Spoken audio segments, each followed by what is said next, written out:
Today I'd like to continue a journey through chapter 15 of the Gospel of Matthew.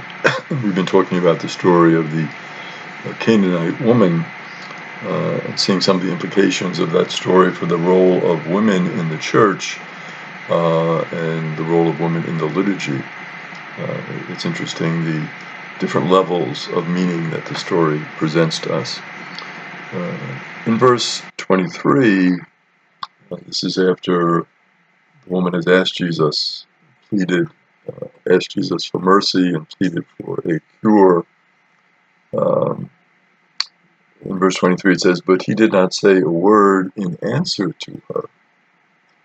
So a little bit unusual in terms of the response of Jesus. And Jesus is quiet. He doesn't answer the woman and say, "Yes, I will do it. No, I won't do it." He just is very silent at this point. And you wonder and reflect, well, why is Jesus silent? And I think we'll see as the story unfolds. His disciples came and asked him, "Send her away, she keeps calling out after us." So you can see at this point, the apostles, they don't really want to do anything with this woman. They just want to get rid of her as quickly as possible. They find that she's annoying, she's persistent, she's persevering. And that is remarkable too, because Jesus, in many cases, will talk about prayer and requests and mention perseverance and not giving up. And he talks about that with his apostles, and the apostles in the early church and the Acts of the Apostles talk about that too. And we see those themes, of course, very prominently in the Hebrew Scriptures, where Moses doesn't give up, the prophets don't give up, David doesn't give up, they persevere, and much good comes from that perseverance. And that's, I think, a lesson for us as well. A lot of times when things don't go right, immediately we tend to say, well, I think I'll just stop. But yet so much good comes when we do persevere. Sometimes the result isn't immediate.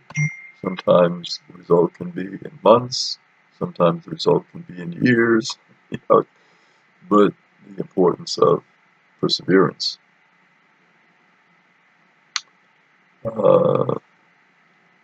When you hear that phrase, "send her away," it can be taken in two meanings. Send her away can mean, well, just do it and get rid of her because she's persevering. She's not going to give up, please. Or just tell her to leave, and get away. So it's a little bit ambiguous in terms of the meaning and what the apostles are thinking as they see this woman pleading with Jesus. So Jesus, he says in reply, in verse 24, "I was sent only to the lost sheep of the house of Israel." And of course, with the reply, it seems to be directed to the apostles. And Jesus is saying, well, that's my first call to the house of Israel. I'm Jewish. I'm in the Jewish tradition. I have come to fulfill the prophecies of our Jewish faith. Jesus is basically saying, I'm Jewish, and I'm not going to interact with someone who is a Canaanite, who is not Jewish. But then this persevering woman in verse 25 comes, does Jesus homage, saying, "Lord, help me." So not only is she persevering verbally, but even in her gestures, her emotions, she's recognizing something very special in Jesus. Now, how she is recognizing this, is this something where God is prompting her, a movement of the Holy Spirit? She heard about Jesus' reputation. She observed some of the things Jesus has done. All of that background, of course, we don't know, but what we do know is that she greatly respects Jesus because she does him homage. And then in verse 26, Jesus, now replying to her, not so much to the apostles as his initial reply, but he says to her, "It is not right to take the food of the children and throw it to the dogs." So Jesus seems rather harsh here. I can't take the food away from the children. I've come for the children of Israel. I can't give it to the dogs. It's almost like he's saying, well, the Canaanites are less than the Jewish people. They're just like dogs. However, what we have to realize is this is a proverb. Jesus is quoting something that is very familiar to his audience. And that's another interesting aspect of this as we look at the different layers of the Christian scriptures. We say, well, what could be originally from the time of Jesus and what is a later addition? When you see Jesus quoting a proverb like this, something that would be familiar to his audience in Israel, you think, well, this is something more that Jesus probably actually said to the woman. It should be seen, however, in conjunction with to the lost sheep of the house of Israel. So this proverb is not just a standalone proverb. Jesus has already talked about his mission to the lost sheep. So when you combine the two, and you see that Jesus is saying, well, my mission is to the people in Israel, and particularly to the lost sheep in the house of Israel, those who are neglected, those who have strayed, those who need my love in a special way. And of course, this is a reflection also of what we call Near Eastern wit.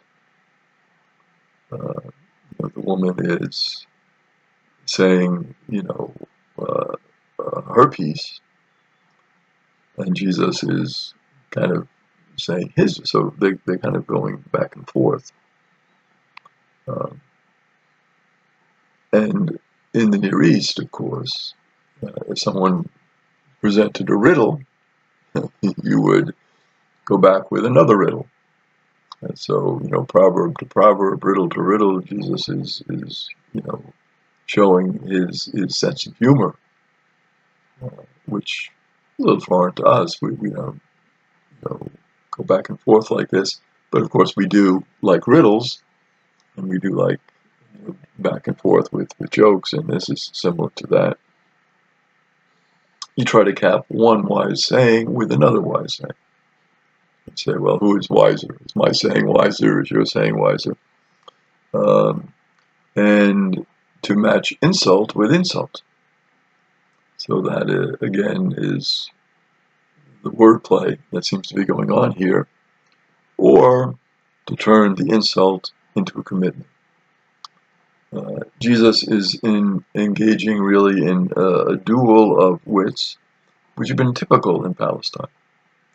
So this is not something that is strange to his audience. They're familiar with this type of situation, and of course they're laughing along and thinking along with Jesus as he says it. It is peasant good humor, and it is not a theological debate. Jesus isn't trying to make a huge point here. He's just kind of going back and forth with a sense of humor. Echoes in this we see in the Hebrew scriptures of the prophet Isaiah, chapter 56, verse 10. Isaiah says, "My watchmen are blind, all of them unaware. They're all dumb dogs. They cannot bark, dreaming as they lie there, loving their sleep." So, they're kind of like dogs. They're blind, just like those dogs that they're not barking as a good dog should do. A good dog should bark. So Jesus is giving us echoes of Isaiah here in terms of talking about the dogs. And they love their sleep, these dogs. They're just lying down and they're not doing what they should be doing. Just as Jesus is making the point about the Canaanites really are outside of the Jewish religion. And so as we continue in this amazing story of the Canaanite woman, we see many different levels of meaning.